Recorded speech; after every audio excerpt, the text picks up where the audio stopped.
પણ એ માતા પિતા જ્યારે સ્કૂલમાં આવીને આંગળી છોડી દે છે ત્યારે આ જ શિક્ષકો આપણી આંગળી પકડીને નીચે ચલાવતા શીખવે છે. ખબર છે જ્યારે આપણે પહેલી વાર સ્કૂલમાં આવ્યા ત્યારે મમ્મી ઘેરીને રડતી કરતી રહી છે. ત્યારે બેન સાહેબ પણ હાથ ખેંચીને પહેલા ધોરણમાં લઈ ગયા. ત્યારે એકલો કે આપણે બધા સોટી મારી શીખવતા.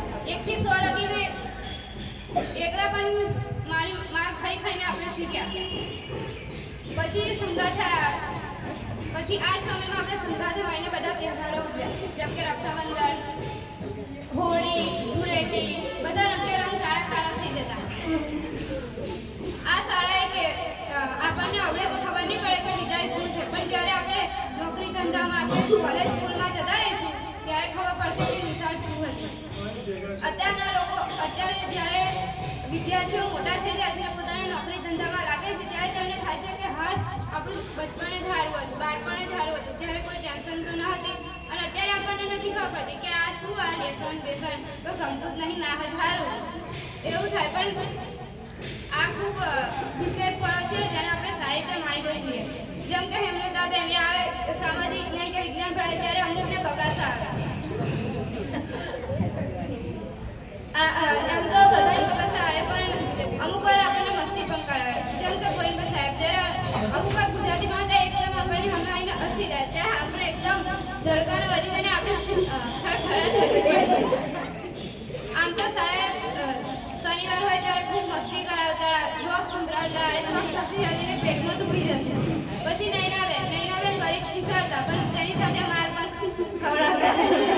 આમાંથી કોઈ એવું નહીં હોય કે ત્યારે માર નહીં ખાધો.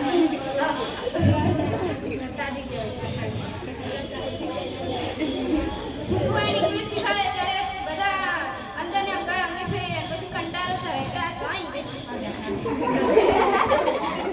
બધાને થાય એટલે નહીં, પણ આ જ પળો આપણને આગળ જઈને યાદ આવશે. કેમ કે આ શાળા એક આપણું ઘર છે તો આપણને યાદ રહેશે, પણ જે રીતે આ શાળા છે એ આખી જીવનભર યાદ રહેતું વધારે સારું. હું ચાહું છું કે હું આગળ જઈને મારી શાળાનું નામ રોશન કરું, તેવી મારી ઈચ્છા છે.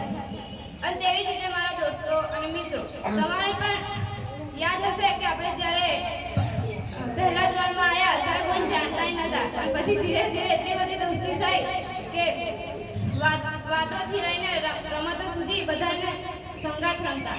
આ રમતો, વાતો, મસ્તીઓ અને મારપીટ આ બધું જ આપણે સંગાથ કરેલું છે.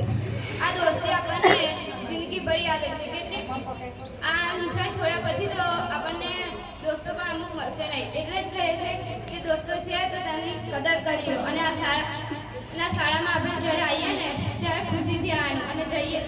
આપણે પહેલી વાર શાળામાં આવ્યા ત્યારે રડતા આવ્યા અને છેલ્લી ઘડીએ જઈએ તોય રડતા જઈએ. અમુક વાર ઇન્સ્ટોમાં પણ આપણે જોતા હોઈએ કે શાળાની વિદાય હોય ત્યારે શિક્ષકો અને વિદ્યાર્થીઓ રડી પડે છે, જે આ ભાવુકતાનું નિદર્શન કરે છે.